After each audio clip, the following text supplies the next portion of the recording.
channel. In this video I'm going to be talking about these book series, whatever. So in this video I'm going to be talking about the book series that I have finished. I am notorious for starting a book series and then not finishing it because I buy the first book but I don't want to commit to an entire book series right then and there. So the amount of book series that I have started and I'm not finished is quite unreal because I have like A Court of Thorns and Roses right behind me, all three of them. I've only read the first one. I have the entire series of Daughters Smoke and Bone. Haven't started it yet. There are a few that I have finished, so without further ado, let's just get into them. The first series I'm going to share with you is the Grisha Trilogy by Leigh Bardugo. This includes Shadow and Bone, Siege and Storm, and lastly Ruin and Rising. This series takes place in Ravka, which is a kind of Russian-inspired land, and it follows a character called Alina. When she was younger, she was tested to be Grisha. Everybody is tested to be a Grisha, and Grisha are people with abilities that normal humans don't have. Like, some are good at summoning wind or controlling water. They're good at fabricating things. But Alina turns out that she is a light summoner that comes along like once in a lifetime. But also Ravka has like this darkness. There is a cut in the middle of the country where it's perpetually dark and there's these monsters that live in it. It's called the Unsea. I had heard so much about this series through BookTube and I just decided, right, I'm going to pick it up and see what it's about. I loved it from the get-go. I love the characters, I love Alina. I had the hugest crush on the Darkling because he is just so sexual and sensual and I was just like, hello. Then in Siege and Storm we introduced to Nikolai and I was like, Darkling, take a hike because Nikolai he's Nikolai. It is just a fabulous trilogy. I love the characters, I love the whole mythology of it, I love the location, I love their characteristics and their history, just everything about this. I'm so sad it's over, but I am so excited for the next series, which is centering around Nikolai. Another series that I've completed is The Hunger Games by Suzanne Collins. This includes The Hunger Games, Catching Fire, and Mockingjay. If you don't know what The Hunger Games is, which I would be surprised if you didn't, but The Hunger Games is a dystopian which is set in a future where America has been through the worst war possible and it's fragmented into different districts and it's been renamed Panam. But the capital, which is the richest part of the country, subjugates all the other districts. So every year a boy and a girl from each district is chosen and put into an arena and they have to fight to the death.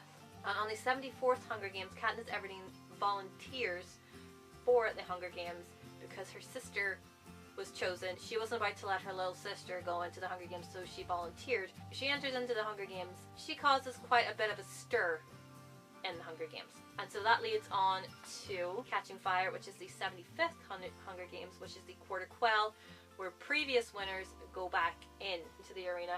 And then it finishes off with Mockingjay. Mockingjay wasn't my favorite. Catching Fire was, but I enjoyed the Hunger Games. I think it worked better as a movie than it did in a book, but I think I would need to reread the book to be certain about that. I loved this series. I didn't know anything about it when I went into it. I watched the Hunger Games, the movie, when I was on a flight home. I really enjoyed it from what I was watching. And so I decided to pick the book up when I got home, and then I needed to go straight on to Catching Fire and Mockingjay. I just loved it. I didn't expect it to be in the first person either, but it was so good. Next I have Miss Peregrine's Home for Peculiar Children by Ransom Riggs, which includes Miss Peregrine's Home for Peculiar Children, Hollow City, and lastly Library of Souls. I first picked up this book because I knew the movie was coming out and that Eva Green was in it. I saw a movie poster and was very intrigued by it, and so I thought, you know what, it says based on a book, and I thought I'd read the book. Picked up Miss Peregrine's Home for Peculiar Children, book 1 in Waterstones, not really knowing anything about it. I absolutely loved it. I love Miss Peregrine. Miss Peregrine owns my heart. I love the way that Ransom Riggs wrote the story around photographs that he had collected at flea markets and just through buyers, other collectors, and it just was so interesting that he was able to create this entire universe from just photographs. I love it. I cannot say it enough. This is probably my favorite book series of all time. I love it to death. I want to read it again. I adore all the characters. I adore all the powers. It just speaks Sanctuary and X-Men to me. If I can relate anything to Sanctuary, then I'm in love with it, even though the series I'm not entirely in love with because they just kind of destroyed it. I absolutely love it. And how many times can I say I absolutely love it, because I absolutely love it. It's my favorite. Next I have the Percy Jackson and the Gods of Olympus series, which includes Percy Jackson and the Lightning Thief, Sea of Monsters, the Titan's Curse, the Battle of the Labyrinth, and finally The Last Olympian. I first tried to read Percy Jackson maybe when Sea of Monsters came out, because I didn't realise that it was inspired by a book, and I'm going to say inspired by because after reading the books I was like, yeah. I found Percy Jackson and the Lightning Thief in a charity shop for 50p back in March and decided, right, I'm going to read this, I'm going to take it Holly with me, I'm going to read it. Loved it, needed to find out what happened next. I love Greek mythology with a passion. With the way Rick Riordan is able to create these characters and interweave them with all of the Greek gods. I love all the characters. I love all the way that Rick Riordan was able to bring in all of the gods and how their personalities mix and are used, and I just love it so much. I think the big gaping hole here is a spoiler to what's next, but that is, and these are heavy, the Heroes of Olympus series by Rick Riordan, which include The Lost Hero, the Son of Neptune, The Mark of Athena, The House of Hades, and The Blood of Olympus. I am not going to hold those books up while talking about them, but this series follows on from the Gods of Olympus series. This one has a bit of a twist because it is merging Greek mythology with Roman mythology. So Roman demigods are meeting Greek demigods, and they're coming together because Hera is missing, and the oldest god known to exist is awakening, and that is not good because she was forcibly put to sleep by her children, and so she's pissed. She's like planning to level the planet and basically start again. Going into the series, I really had no idea what to expect. I didn't really know about the whole Roman demigod aspect of it. I wasn't expecting them to appear. It's pretty much right in there from the start. They are sent on a quest, and in every single book they're like sent on quests, and sometimes multiple quests. And like each book is about this thick, so each book is about 600 pages long. I devoured each and every one of them. I love them. I love Rick Riordan's writing. It is just fantastic. I love how he merges Greek mythology and Roman mythology. I just absolutely love them to bits. And I'm so glad that I've finished reading this series, because now I can get on to the Magnus and the Gods of Asgard series, in which he explores Norse mythology. So Thor!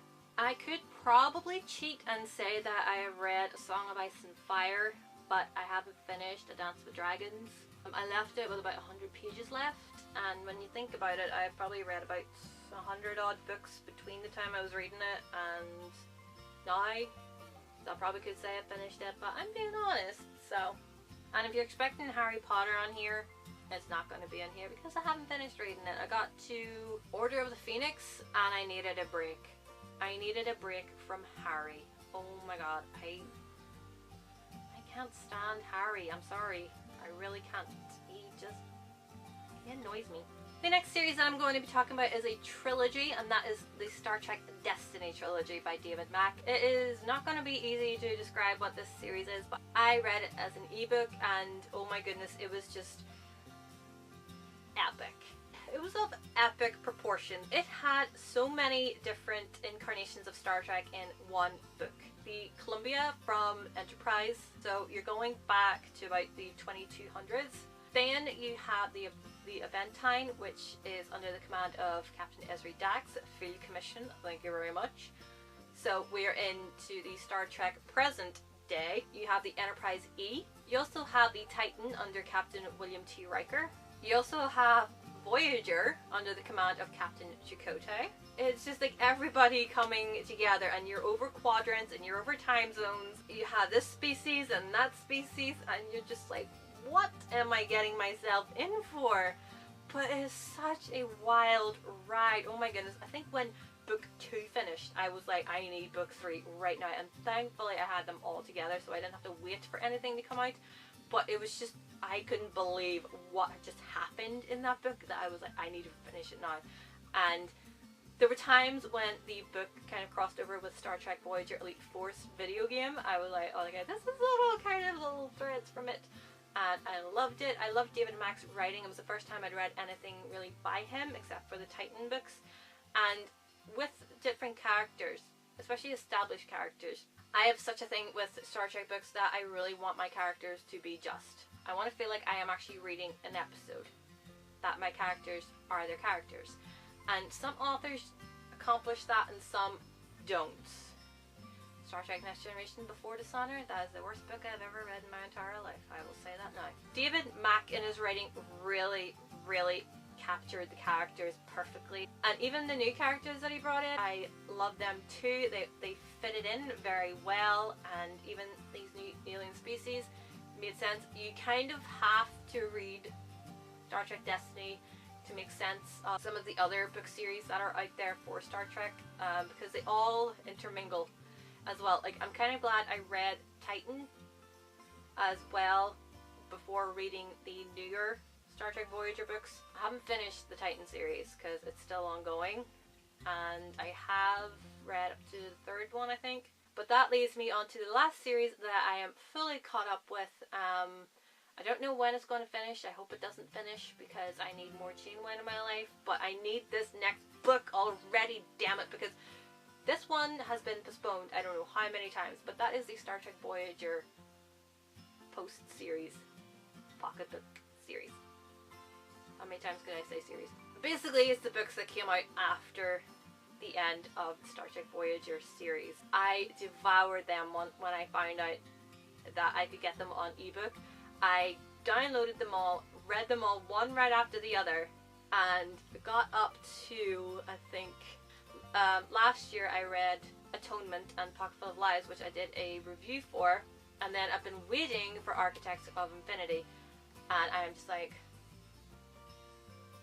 give it to me. I love that series. I love what's happened with it. I hated what happened to Janeway in it, but that was from Before Dishonor, that book that I said I'd despise. I love it. Kirsten Beyer, who writes now for that series, really has a good grasp of the characters. Even the new ones that are introduced are very intriguing, and I'm enjoying them. And then Christy Golden wrote the first portion of the book. Loved her writing. I haven't read every single one of the Star Trek Voyager pocket books, but I've read the post-series ones, and I love those. And so, yeah, those are all the book series that I am all caught up on, or I have finished. There are a number that I have to finish because I have started them. So yeah, thank you guys so much for watching. Give it a thumbs up if you liked it. Let me know what book series you finished yourself, and subscribe if you're new, and I will see you in my next video. Bye!